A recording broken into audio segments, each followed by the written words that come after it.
Hi friends, நான் உங்கள் லேக்கா பேசுகிறேன். ஸோ இன்றைக்கி வீடியோவில் என்ன பார்க்குறோம் அப்படின்னா, டிஎன்பிஎஸ்சியில் தமிழுக்கு மட்டுமே 100 மார்க்ஸ் ப்ரொவைட் பண்ணுறாங்க. அதில் ஒரு இம்பார்ட்டண்ட்டான கொஸ்டின்ஸ் இப்போ செட்டாக பார்க்கலாம். ஃபர்ஸ்ட் ஒன் என்ன அப்படின்னு பார்த்தீங்கன்னா, வெளிச்சம் என்ற இதழை நடத்தியவர். ஸோ யார் இந்த இதழை நடத்தியிருக்காங்க அப்படின்னா, ராஜேந்திரன் அப்படிங்கிறவங்க.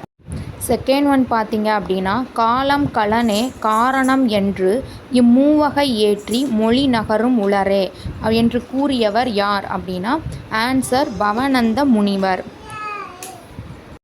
தேர்ட் ஒன் பார்த்தீங்கன்னா, 8ஆம் தீர்த்தங்கரான சந்திரபிரபாவின் கோவில் உள்ள மாவட்டம் என்ன அப்படின்னா, ஈரோடு.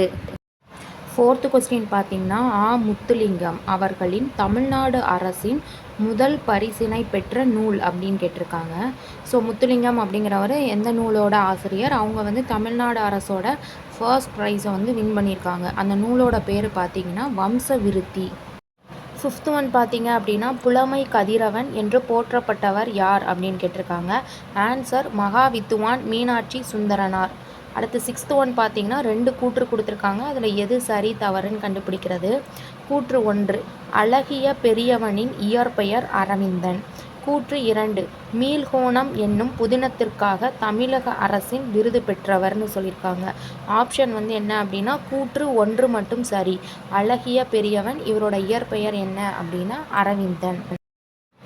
நெக்ஸ்ட் கொஸ்டின் பார்த்தீங்க அப்படின்னா, தொல்காப்பியம் குறிப்பிடும் புலன் என்னும் இலக்கிய வகையை சார்ந்தது. ஸோ தொல்காப்பியத்தில் புலன் அப்படிங்கிற ஒரு இலக்கிய வகை எதை சார்ந்தது அப்படின்னு பார்த்தீங்கன்னா, பள்ளு அப்படிங்கிறது ஆன்சர். அடுத்தது பள்ளிசை என்றும் வழங்கப்படும் நூல். இதுக்கு இன்னொரு பேர் என்ன அப்படின்னு பார்த்தீங்கன்னா, திருமலை முருகன் பள்ளு. அதை தான் எப்படி சொல்கிறாங்கன்னா, பள்ளிசை அப்படின்னு சொல்லுவாங்க. அதுக்கப்புறம் ஒரு 4 ஆப்ஷன் மாதிரி கொடுத்துருக்காங்க. இதில் 500 பற்றின சரியான கூற்று என்ன அப்படின்னு சொல்லி நம்ம கண்டுபிடிக்கணும். இது 3 அடி சிறுமையும் 6 அடி பேரெல்லையும் கொண்டது. அடுத்து வெண்பாக்களால் ஆன நூல் அப்படிங்கிறாங்க. இந்நூலை தொகுத்தவர் புலத்துறை முற்றிய கூடலூர் கிழார் அப்படிங்கிறாங்க. இந்நூலை தொகுப்பித்தவர் பாண்டியன் மாறன் வழுதி அப்படி. இதில் எது 500 பற்றி கரெக்டானது அப்படின்னு பார்த்தீங்கன்னா, 1, 3 இந்த கூற்று மட்டும்தான் சரி. என்னதுன்னா, 3 அடி சிறுமையும் 6 அடி பேரெல்லையும் கொண்டது 500. ஸோ இந்த 500 அப்படிங்கிற நூலை தொகுத்தவரோட பேர் என்ன அப்படின்னா, புலத்துறை முற்றிய கூடலூர் கிழார்.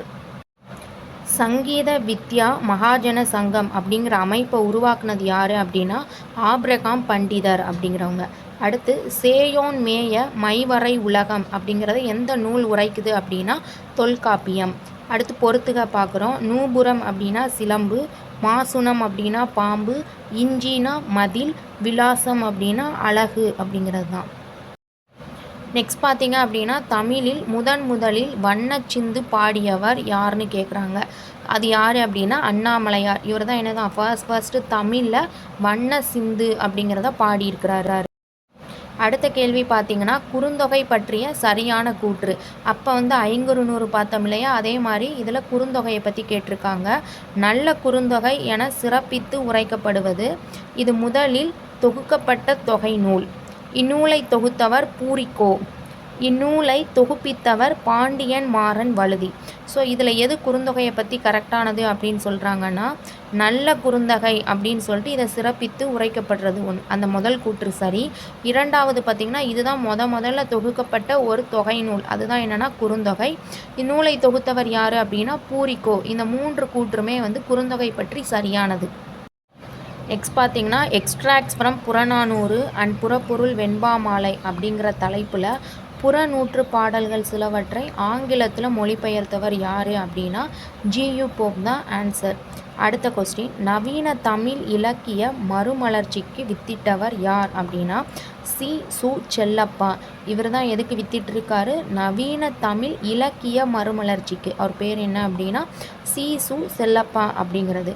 அடுத்த கொஸ்டின், தமிழ் பதிப்புலகின் தலைமகன் என்று போற்றப்படுபவர் யார் அப்படின்னா, வை தாமோதரனார். ஸோ வை தாமோதரனார் தான் யாருன்னா, தமிழ் பதிப்புலகின் தலைமகன் சொல்லியிருக்காங்க. திருக்குறளில் பொருட்பாவில் இடம்பெறாத இயல் என்ன அப்படின்னு பார்த்தீங்கன்னா, ஊழியல் அப்படிங்கிறது.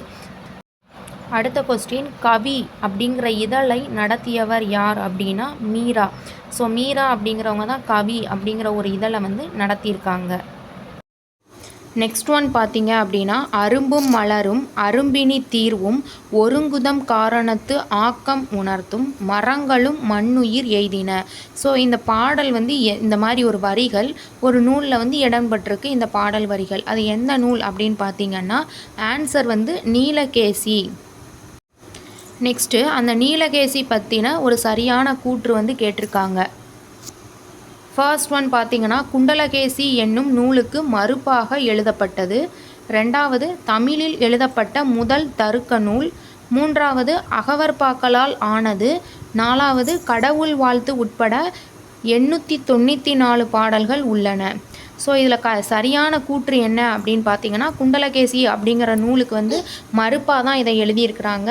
அது மட்டும் இல்லை, தமிழில் எழுதப்பட்ட முதல்ல எழுதின ஒரு தருக்க நூல் அப்படின்னு கேட்டிங்கன்னா அது இந்த நீலகேசி தான். அதுக்கப்புறம் இதில் கடவுள் வாழ்த்தையும் சேர்த்து 894 பாடல் வந்து இதில் இருக்குதுன்னு சொல்லியிருக்காங்க. தமிழில் வந்த முதல் அறிவியல் நூல் அது என்ன அப்படின்னு கேட்டிருக்காங்க. அது என்ன அப்படின்னா தமிழர் நேசன். அடுத்த கேள்வி, தமிழ்நாடு இடைநிலை கல்வி வாரியம் தொடங்கப்பட்ட ஆண்டு அது எந்த வருஷம் அப்படின்னா 1910. அடுத்து பொறுத்துக, ரா மீனாட்சி அப்படிங்கிறவங்க மறுபயணம் அப்படிங்கிற நூலை எழுதியிருக்காங்க. பேனா அப்பாசாமி அப்படிங்கிறவங்க பொங்கி எழுகேணிங்கிற நூல். அடுத்து ரங்கராஜன் அப்படிங்கிறவங்க சிலிக்கன் சில்லு புரட்சி. அடுத்து சீசு செல்லப்பா அப்படிங்கிறவங்க ஜீவனாம்சம் அப்படிங்கிறத எழுதியிருக்காங்க. அடுத்ததாக நீலகேசியின் உரையாசிரியர் யார் அப்படின்னா திவாகர வாமன முனிவர். நீலகேசி அப்படிங்கிற நூல் பற்றி என்ன அப்படின்னா திவாகர வாமன முனிவர் தான் அதை உரையாசிரியர். அது மட்டும் இல்லாமல் தமிழில் எழுதப்பட்ட முதல் தருக்க நூல் எதுன்னு கேட்டாலும் நீலகேசி தான். கடவுள் வாழ்த்தை சேர்த்து மொத்தமாக 894 பாடல் வந்து இதில் இருக்குது. ஸோ குண்டலகேசி அப்படிங்கிற நூலுக்கு இது மறுப்பாக எழுதப்பட்டது தான். அரும்பும் மலரும் அரும்பினி தீர்வும் ஒருங்குதம் காரணத்து ஆக்கம் உணர்த்தும் மரங்களும் மண்ணுயிர் எய்தின அப்படிங்கிற பாடல் வரி எந்த நூலில் இருக்குதுன்னு கேட்டாலும் நீலகேசி தான்.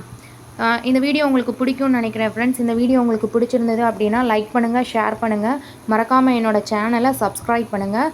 ஸோ நெக்ஸ்ட்டு ஒரு 25 கொஸ்டின்ஸோடு வரேன். இது எல்லாமே ப்ரீவியஸ் இயரில் கேட்ட கொஸ்டின்ஸோட கலெக்ஷன்ஸ் தான். அதை ஒரு 25 கொஸ்டின்ஸாக நம்ம வந்து பார்க்கலாம். தேங்க்யூ.